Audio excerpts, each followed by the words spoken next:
Hi everyone, welcome back to my channel. My name is Ashley if you're new here, and today I'm going to be doing my November TBR. I have 8 books on my November TBR. I have fantasy, romance, YA, thriller, and 1 general fiction. I'm also going to be picking 2 TBR prompt cards at random to help me find the last 2 books so that I'll have 10 books on my November TBR in total. I'm going to start with my TBR prompt cards, so I'm just going to pull them. I didn't make these. These are from a shop on Etsy. I'll link them down below. I don't remember what the shop is, but they're really cute. They're these TBR prompt cards, obviously. I noticed that the fantasy one I can apply to multiple genres. Okay, so I'm just going to kind of like shuffle them. I'm just gonna keep shuffling them and then I'll just pick one randomly first.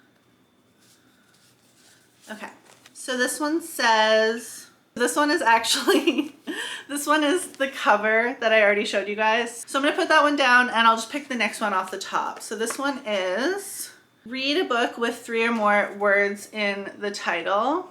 I don't have my TBR cart set up right now. I'm actually going to be filming a vlog soon of setting up my TBR cart for the end of fall and the start of winter and just organizing it. It's pretty much empty right now. Well, it's not empty, it's cluttered with random books and just, yeah. So I'm gonna check on my phone. I have an app where I have like all the books that I own that I've cataloged in here. So I'm just gonna see which ones I have in here that I haven't read yet that have 3 words in the title. This is actually taking a lot longer than I thought it would. I'm only going through the ones that I recently got because I still have books boxed up from when I switched over these shelves in like September. I need to get it together so then I don't have to go like rooting through boxes. Okay, so I found one that popped up that I haven't read yet, so I'm just gonna go grab it and I'll be right back. Okay, so I picked For the Wolf, and this is a very popular YA fantasy book. I think this one is part of like a series, or trilogy, or duology, I'm not sure. But our main character's name is Red, and she is the second daughter born in centuries, so she's being sacrificed to the wolf in the woods. The wolf is this local legend, so she has to go be sacrificed to this wolf to hopefully return him to the gods. I guess we stopped like plaguing the town, I'm not sure. So then she goes into the woods, and apparently the legends, the myth is all wrong, and that the wolf is actually a man. So this one I'm really excited to get to. I've had it for a while, so I'm glad I picked this one. Okay, so now I'm going to shuffle to get the second and last TBR card. So let's pick this one off the top. Okay, so this one is actually one of my favorite tropes, and it says your next book is a book about books. This one I have to think about for a second. Okay, I found one that I wanted to read last year and it's perfect for going into like the holiday season. So I'll be right back. Okay, so the one that I picked is The Mistletoe Motive, and this one I got last year and I was hoping to get to it. The cover is so adorable. In this one we have our main character Gabby, and she works at an independent bookshop. She has a coworker named Jonathan and they don't get along at all. They do not like each other, and the bookshop is facing some financial issues, so soon one of them will be fired. The way that they're gonna decide who stays on is who has the most sales, and in doing this little competition, Gabby and Jonathan get to know each other better and she's seeing a more tender side of him. This one isn't very long. It's 179 pages, so it's going to be a super cute, quick little holiday read that I can't wait to get to, especially a book about books. Okay, so that is it for the TBR prompt cards. So now let's move on to the TBR setup. This one is my general fiction. I'm really excited about it because it seems very current and kind of deals with themes that are kind of cropping up in the news lately, like all over the world. And that is Hate Follows. So in this one we follow Whitney. She is an influencer, like a momfluencer. She has a teenage daughter named Mia. And Mia doesn't want to be involved in her mom's influencing anymore. She doesn't want to have anything to do with it. And so she asks Whitney to not be a part of it anymore. And when Whitney says no, Mia actually sues her. And I've seen this crop up in the news a little bit in the last like couple years, where kids from like family vloggers and family bloggers are coming of age and wanting to sue their parents, or they go no contact because they didn't want to like be exploited growing up the way that they were. So I'm really looking forward to reading this one. I think the cover is making it seem less serious than it is. When I saw this, I definitely didn't think it was going to be as serious sounding as it is. So I'm really looking forward to reading this one and seeing more into this side of influencing. Okay, so now I'm going to go into romance. First one is The Wedding Witch, and this is the 3rd in the X-Hex series or trilogy so far. I wanted to read it in the fall, but it's set at Christmas time, so I pushed it back, obviously. I'm not going to go into detail for this one just because I don't want to spoil anything. The X-Hex takes place in a small town. It's interconnected standalones, and it involves 2 families. One of the families has been in this small town for a very long time, and they're witches. However, there's this Welsh founding family that are very powerful witches, but they're not really present. They kind of came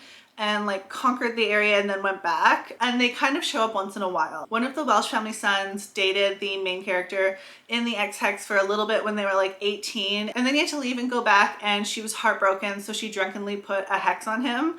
She didn't think it stuck, and then he shows up years later, I think it's like 10 years later, and it's very clear that this hex did in fact stick. And so she has to work to try and figure out like how to unhex him. So that's kind of like what the series is about. This one takes place in the Welsh countryside, however, not that small little town. And so I'm really looking forward to this one. They're going to a Yuletide wedding, and I think it's going to be a lot of fun. The next one I have is I'll Get Back to You. It's a queer holiday fake dating romance, and I'm so excited for it. This one says it's a giddy love letter to the unending journey of finding yourself, which I think sounds really cute. We have our main character Murphy, and she is supposed to be settling into her junior year at the University of Illinois with her best friend Kat. However, she's stuck in like her suburban small town working at this cafe that she's worked at since she was 16. She's 21 now. However, then one of Murphy's former classmates, Ellie, shows up in town. She's the daughter of one of Murphy's professors. I think maybe one that failed her. I'm not sure. I don't know much more than that. The synopsis is pretty long, and I don't want to read it just because if it is that long, I'm sure that it goes into more detail than I would like. So I'm going to leave you with that, and to me that sounds really good already. This next one is highly anticipated for me, and that is The Christmas Tree Farm. And this is the third in the series that started with The Pumpkin Spice Cafe, which I loved. And then I also read the sequel, The Cinnamon Bun Bookstore. I absolutely loved it. So these are interconnected standalones. They take place in a small town called Dream Harbor, and they are so cute. I absolutely love them. The first one had kind of like a side plot of some sort of like little cozy mystery, but the second one didn't. This one stars our main character Kira, and she hates Christmas. However, she just bought a Christmas tree farm, so I'm not sure why that is.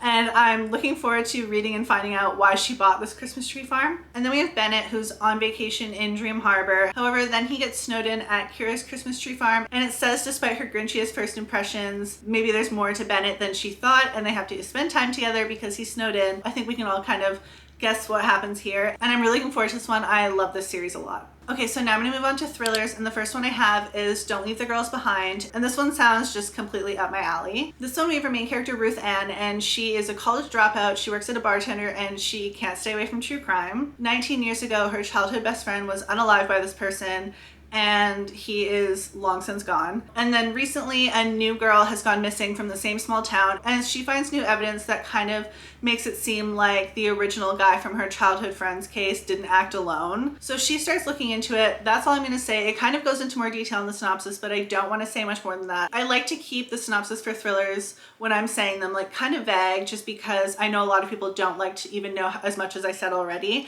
So I'm really looking forward to this one. It sounds right up my alley, like I said, and I can't wait for it. The next book is called If You Can Hear This, and it doesn't come out until November 19th. However, just as I went to read the synopsis over again, I noticed that it has very bad ratings, and not just ratings, but like really bad reviews as well. And I read some of the reviews, and it doesn't sound like something that I would really love based on those reviews. And I don't usually go off of just reviews if it's something that I think might be more subjective. However, now it's just kind of tainted. I'm not really interested in it, so I don't think I'm gonna read this one, and I'm gonna take it off of my TBR. Okay, so that one was technically a YA thriller, so I'm going to just go into YA where I have one book. So the one YA book that I have is called Some Like It Cold, and this one again is extremely cute. I find holiday covers to just go over the top with how cute they are, and I love them. This one I don't want to read too much about the synopsis, so I'm just gonna read a little bit of the blurb. And it says, small town vibes, big bold love, and a neurodivergent heroine you can't stop rooting for. And it also says perfect for fans of Alice Oseman, Rainbow Rowell, and Gilmore Girls. I'm really looking forward to this one, and I love a good seasonal YA book. So lastly, I will go into fantasy, and for this one I just have one book, and it's called Lightfall. This one says it's an epic fantasy of vampires, sorcerers, and werewolves, and there's no humans. Oh, and this one comes out in January. I just have a copy from NetGalley. This synopsis is very convoluted and detailed, so I'm just going to try and condense it down as much as I can. But our main character's name is Sam, and she is a palace maid. She finds some information that she can blackmail someone with and move up the social hierarchy so she can have a better status,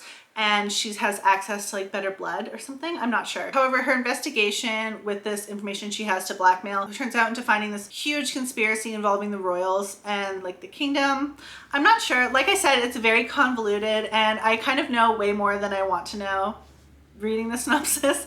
So I'm still really looking forward to this one. It's only 385 pages, so I'm hoping it's a good, quick fantasy read. I love vampire stories, whether it's books, TVs, or movies, and this one just being a whole land full of vampires, werewolves, and sorcerers sounds really interesting to me. So I'm really looking forward to this one as well, like I always say for all the books. So that is my November TBR. I'm really looking forward to all the books that I picked, especially the 2 from the TBR prompt cards. Thank you so much for watching this video. I appreciate everyone that watches. Let me know in the comments what you're most looking forward to reading in November. I would love to hear about it. I generally read 15 to 20 books a month, but I only put 10 books on this TBR. So let me know in the comments what you're most looking forward to reading in November so I can maybe get some more ideas or maybe some books that you think I might like in November, and I will see you guys again soon. Bye!